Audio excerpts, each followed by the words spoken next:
Hey there.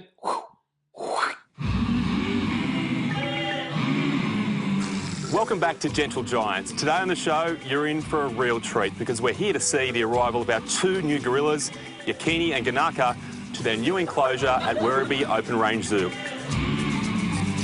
Out the back, Yakini and Ganaka were just getting prettied up.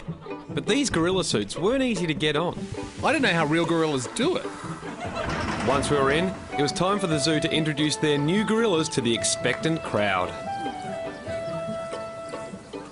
The doors are now being opened, and for the first time, they'll take their first steps into their new home. Oh, here it is, Doctor. There you go.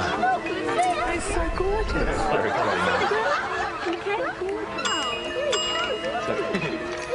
Oh, wow, they're incredible.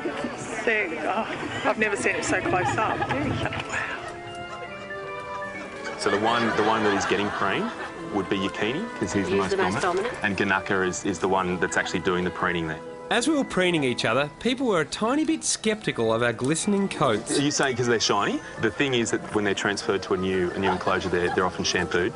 Oh, okay. And obviously the parasites are taken away as well. Oh, okay, so they don't bring their diseases with them. No, exactly. Just amazing.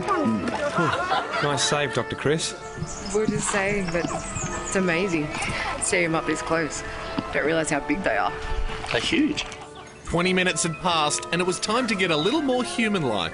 Should I go for a throw? Yeah.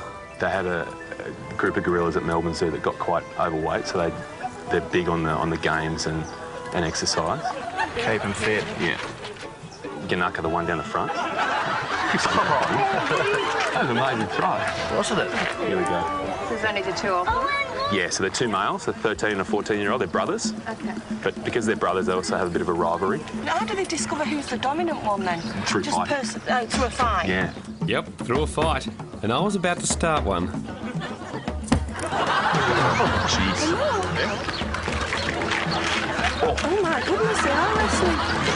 But the thing about this particular species of gorilla is they can't fight for very long because they get knackered.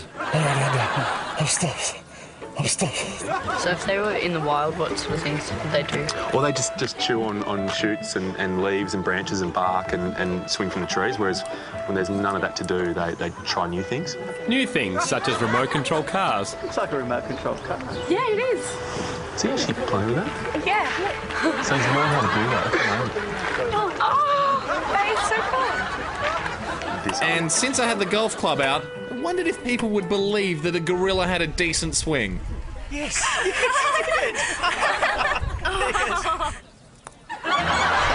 was pretty spot on. Golfing was hard work, so I thought I'd reward myself with a scratch. Yeah, probably a bit too much of a scratch, I thought. They're due for a feed actually soon. That might be a bear. This next bit was really going to test Dr. Chris, because I've never seen gorillas enjoy a couple of beers. That's a beer. So that's how they get the yeast into them. Yeah. Because they're so big that the alcohol content doesn't even matter, and actually it helps their gut bacteria. Sitting back having a brew. You never thought you'd see that. No way. Full of liquid courage, it was time to step this thing up to a whole new level. What's he doing here? Oh, you're kidding. So the keeper would have taught him that? Riding a bike. Oh, that is awesome. That's amazing. That was so cool. Yeah, well, being in those suits was the opposite of cool. We were boiling and needed an escape plan. And this keeper gave us the perfect opportunity. Ready? 1, 2, 3. Let's get a car. Like they want to turn to get him in trouble. He's nice. Hey, Mile, mate, they're out of here. I think you should probably... Did that just really happen? He's just jumped in the car and taken off.